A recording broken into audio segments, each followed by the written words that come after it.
Thank you for joining the Boehner Stiefel Center for Brazilian Studies for our second annual SDSU Brazilian Film Series. For our October film, we're screening Queen of Lapa by Carolina Monnerat and Teddy Collatos. Carolina Monnerat was born and raised in Rio de Janeiro, and she moved to the United States as an adult to pursue a career as a professional dancer.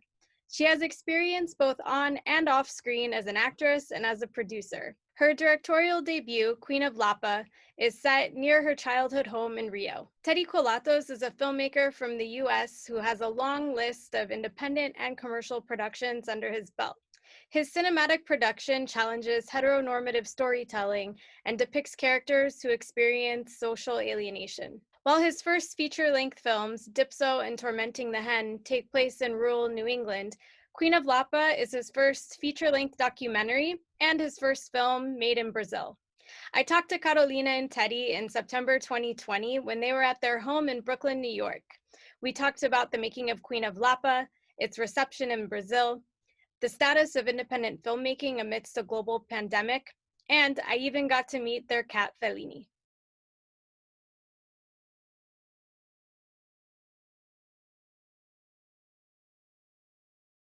I'm from Brazil, born and raised in Rio de Janeiro, and I was a ballerina, and I got invited to join a dance company in Chicago many years ago. So that's why I moved to United States. And Teddy went to film school in Chicago, and while he was in school, he was working at a bar in Chicago. And funny story, the first week I am in the United States, I met randomly like 30 Brazilian people. And one of them played at the bar that Teddy used to bartend. So I would go there and just watch because it was Brazilian music. And that's how we met. But I was not a director. I had nothing to do with film other than I used to always say that if I wasn't a dancer, I wanted to be a filmmaker. But I found that very attractive. So definitely the relationship came first. And in the film, I mean, Queen of Lapa comes from like Teddy coming also to Brazil often. And I stopped dancing and I produced some of Teddy's films. She's acted in some films. And yeah. And now is the first time I'm co-directing. Well, it was a very organic process. So it kind of just started by observation. You know, we'd go to Brazil. We tried to go to Brazil like once a year during like around 2008, 7, 8, 9. And the area where Carol lives is where the trans sex workers work on the block. And so year after year, just it kind of was very interesting to me that how integrated the communities were with like the neighborhood community. And so the more we talked about it, we soon learned that Carol's father had a small role in kind of negotiating between the community and the sex workers, and just kind of like everything is okay and it's not like, you know, a bad thing and whatnot. And so it just kind of grew from there. And from there, from friends of friends of friends, we learned about Luana.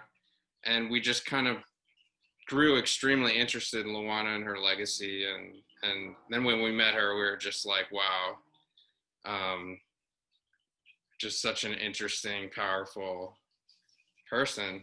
And, you know, needed to be documented and just her spirit told, I guess. But it was a long kind of organic process that just kind of culminated in this film, I guess. I would add for the pre-production part of the question that once we met with Luana first and we learned about the house and she gave us the blessing that we could do a documentary on the house, we said, okay, we're going back to the United States and we're going to raise funds to make this film. So we came back and we applied to so many grants. We were finalists to a lot of grants, but we got nothing. So move forward, we have the Olympics happening, and my job was taking me to Rio for something related to the Olympics. So we were like, you know what, we're just gonna do this. We're just gonna force it to happen. Yeah. So we had a really nice friend give us a really small amount of money just to fly me there. And then I borrowed the camera and I borrowed sound equipment from someone else, and then just set off to make it happen. Yeah.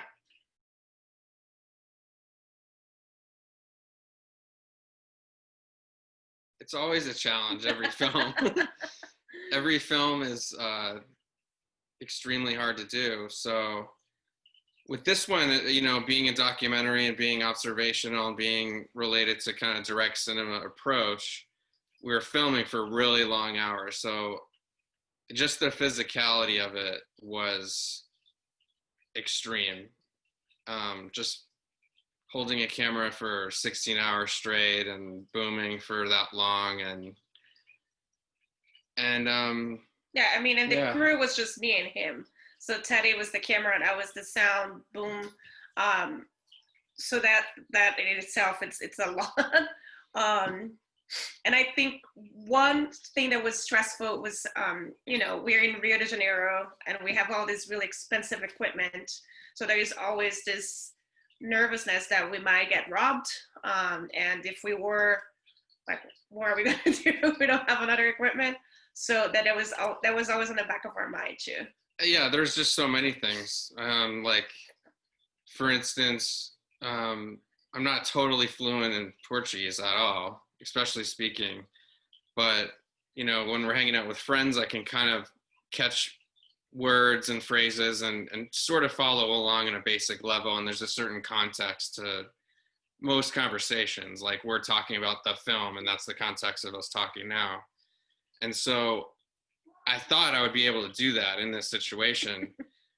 And just on day one, that was just thrown out the window. I had no idea what was going on, because all of the different accents from different parts of the country were mixing, and just the kind of particular slang to the community was words that even Carol would have to like look up in translation when we're editing, of what it meant, or even calling the girls like, what does this word mean, or, and you know, things like that were something that I would say is pretty unique to this experience. And we think it really helps the film, where, you know, there's such a performative aspect going on in some of the scenes, where not hearing or being directed from words allowed me to kind of roam in a different way, and more follow like the heart of the scene or the emotions of the scene, where someone may be trying to get my attention, but like the emotion is over here and with this other girl or something. And so I just thought it just like lent to a very organic kind of beautiful atmosphere. You know, she would be booming across the room, but I'd be filming over here, so we'd hear what's going on there, and this kind of dynamic was sort of unique, I guess. Yeah. I'm mind blown right now. I didn't even realize I was doing that. So I learned something. But in general, like I was either gonna go into psychology or filmmaking, and I went into filmmaking, and so. In psychologically speaking, we're always like, I'm performing like to you what I think that I am, and something like that. And so we all have that kind of performative aspect when we're dealing with other human beings. So that's always interests me, of just how we are in different moods and with different people, and you know, like how you're represented by the way that people look at you and you back at them, and these kind of things are really interesting. So I think that's part of it. You know? Well, actually, too, all of this performances in the other films came from actually a lived experience that Teddy has had. So in Dipso, the reason why there is a stand-up comedian scene is because the main actor of the film inspired Teddy to make that film by Teddy attending a stand-up comedian by that guy. Yeah. And just going horrible. And then on Tormenting the Hand, The play is actually based on a documentary that Teddy did of two friends of his singing in his apartment in Chicago many, many years ago.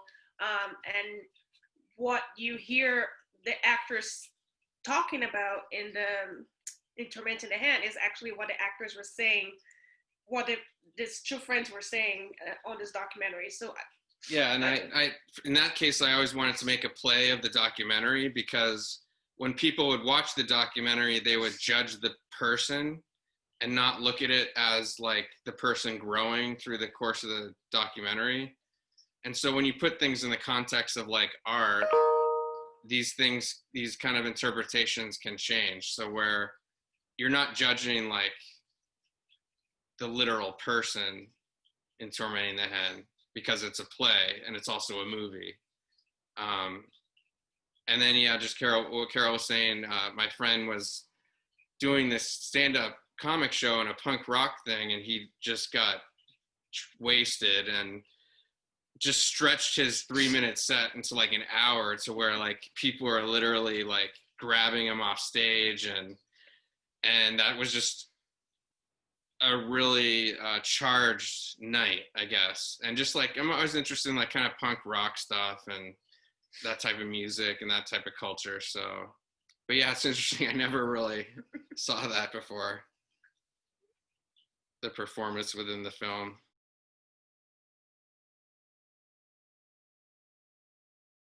it was a complete coincidence. We had no idea that was going to happen. All of a sudden, some people just start coming in and there's going to be a photo shoot. But that photographer is an old friend of Luana's, and he's been taking photos of her for over decades. Yeah, and it was just interesting because it was sort of like it was the only time that there was like an outsider in the house, and that was a different kind of dynamic within our shooting, because it's such a like closed and kind of sacred space that, you know, is protected. And so this was a friend, but there was also an element of like layers to friendship, or layers of like, we were shooting this really intimate documentary, and then they're just shooting kind of a glamour thing, which is a little more superficial. And so there's kind of an interesting dynamic of like, you know, outer rings to this situation, I guess. So it was interesting when it was happening, and it was interesting within the film too, because it's the only time you really have that kind of someone from the outside world coming in.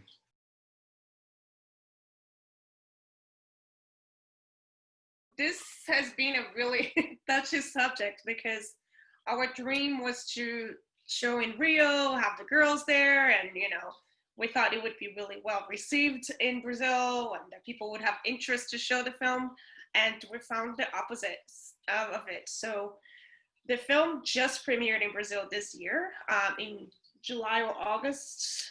Yeah, in August. In Rio de Janeiro with a film festival, but it didn't get picked from any film festival before.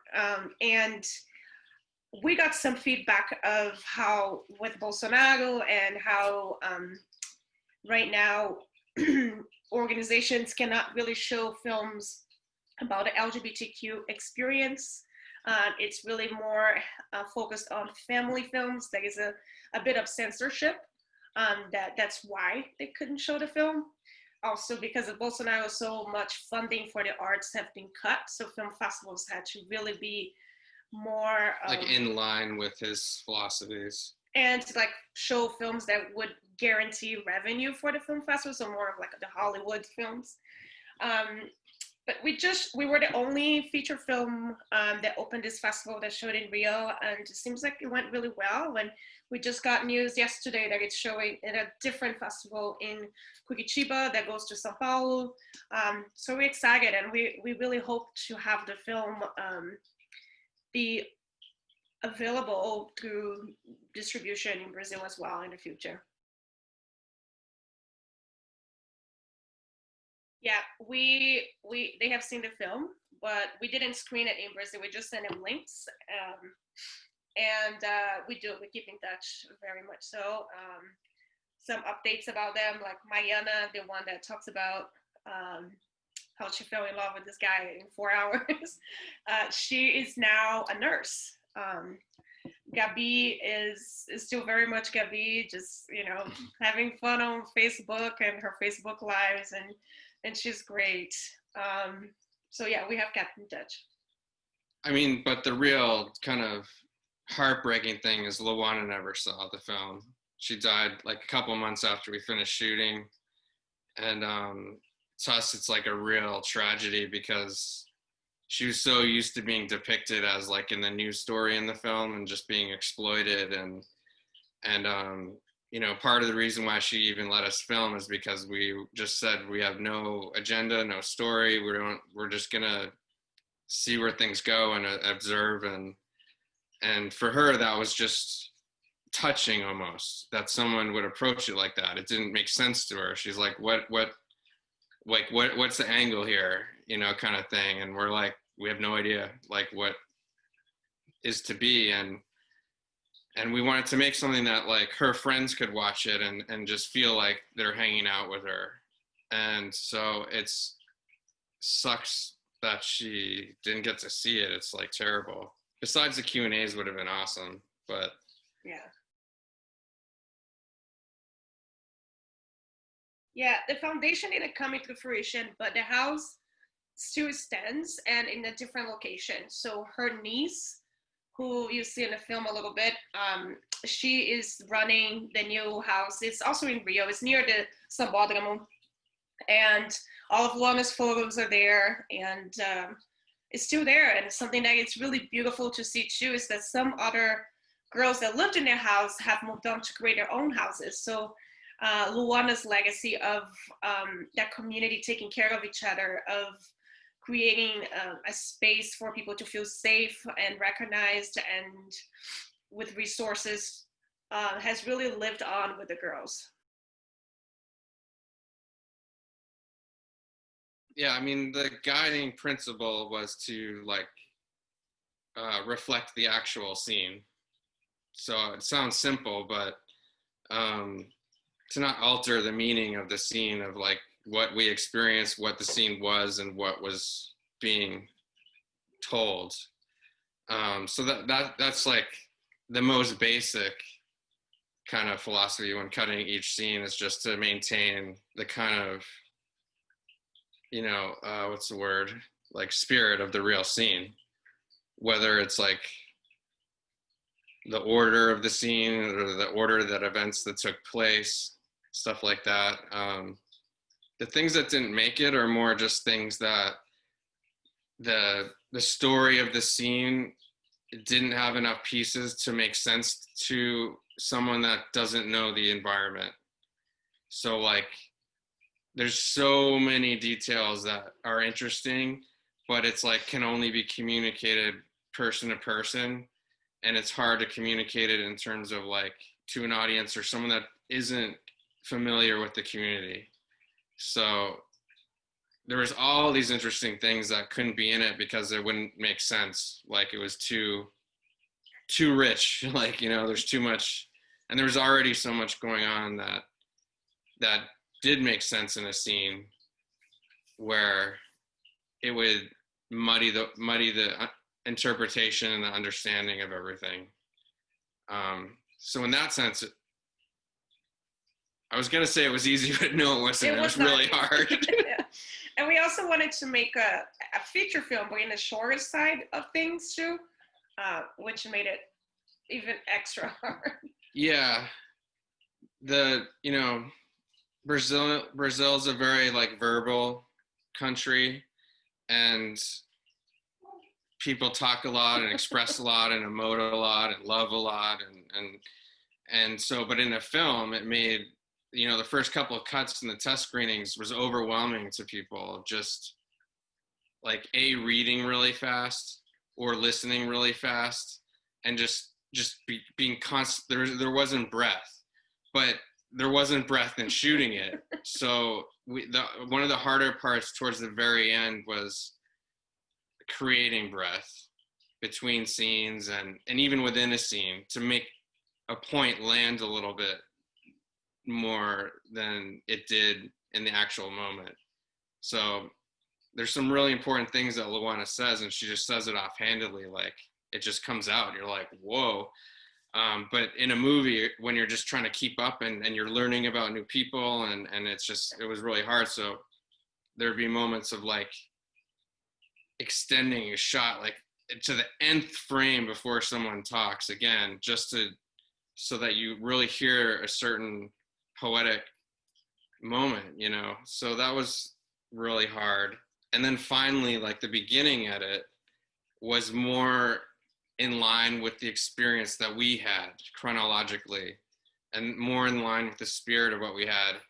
And one of the tougher decisions was to kind of redesign the footage into an experience that the audience can follow and in a different kind of a way.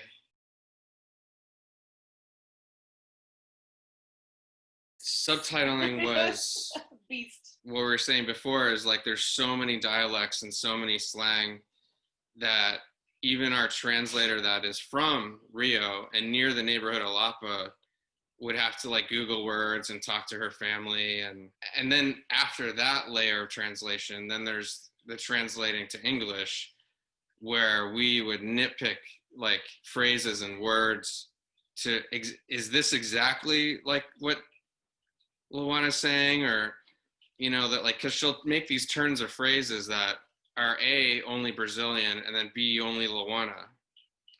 And so making it readable, make sense, having as least amount of words to convey the exact same meaning, stuff like that. Yeah, it was hard. Yeah.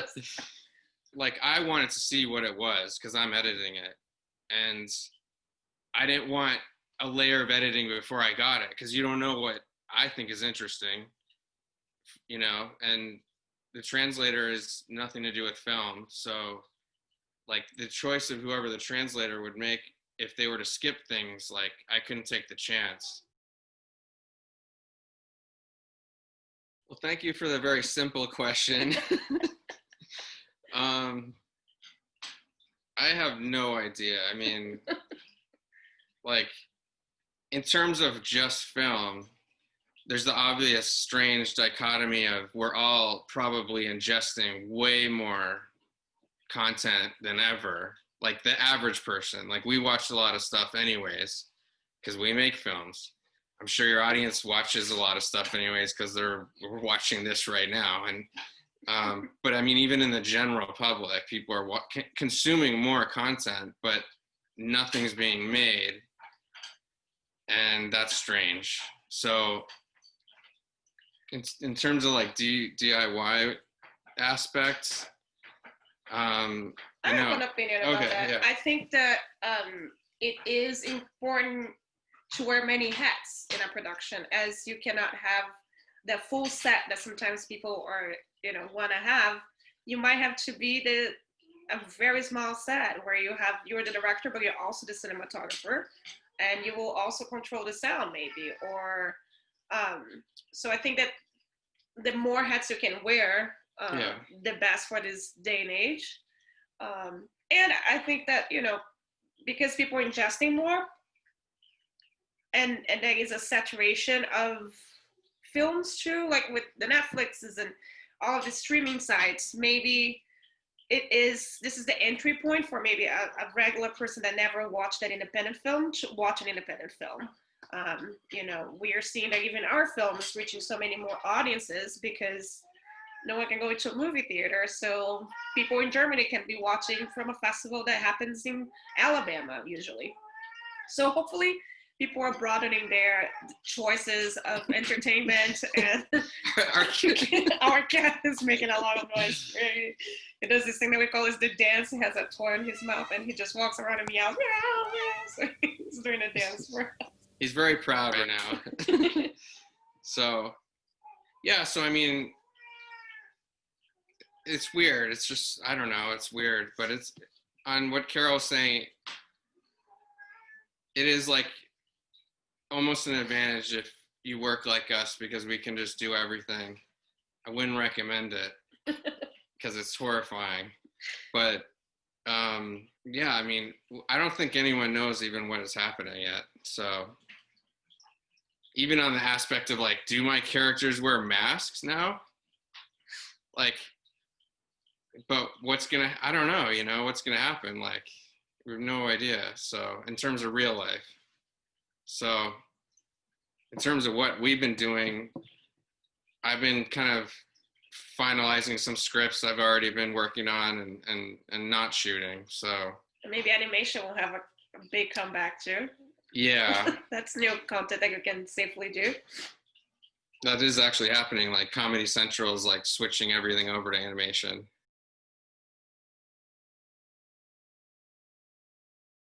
I hope that this type of production inspires South Americans to make films, because oftentimes in Europe or South America, where there is that kind of governmental structure, it kind of almost trains the filmmakers to need that and to look up to it, and like as if God is going to anoint your film and you're going to be the chosen one or something. Whereas in America, it's just like, if you want to do it, you can, because the attitude is that. But on the other side, probably no one is going to watch it. So, but, in the political climate of Brazil, I would hope that people would just pick up the camera and fight back. It is really blocked off, though. I mean, we got no support from America or Brazil. And especially in the Brazilian kind of scene, even with festivals that may want to show our film, they're like, are they Brazilian or are they not? Like, that matters more than the film sometimes, which has been a different aspect of it, where like, because I'm American, they don't want to may not want to show it regardless of what they think of the movie. And then like Carol's living here, so it's very interesting and complex culturally everywhere. There's a class system to all film, even in America. Like most filmmakers in America come from the highest class, and it's the same in Brazil. And so if you just make a film outside that system, they're not going to let you in. So there's that aspect as well that exists in film, period, whether you're in Europe or wherever you are. There's that element too, where like, they're not going to want to show your film because like they didn't know about it from the very beginning and help from the very beginning. And regardless of the quality of the film, it's like you're not in the club. I think keep seeking to watch stories that maybe are not your lived experience, to broaden your life experience on its own, and don't box yourself only in ingesting things that are familiar to your environment. And then if the film inspired you to learn more about what the LGBTQ community experience is like, just look on your own backyard and start there. You don't have to go all the way to Brazil. I mean, it's great if you feel so invested in supporting what's happening in Brazil, but like just on your own backyard, how can you make sure that your friends or your colleagues or your fellow students that are part of the LGBTQ community can feel safer? And how can you be an ally for them to feel safer and equal? Yeah, and just watch things that you're uncomfortable with too. Like nowadays, I mean, I don't know what it's like to be a film student nowadays, but even in film school, there's a push of a certain kind of film. And so I just encourage, as best you can, it's hard, but to find obscure films, like watch direct cinema, like where there's not a narrative being told to you. Watch films that don't have a narration, or things where you're actually experiencing the room of the film and not being told what the film is. Watch experimental stuff, even if you don't like it, just to make yourself uncomfortable and grow into something else.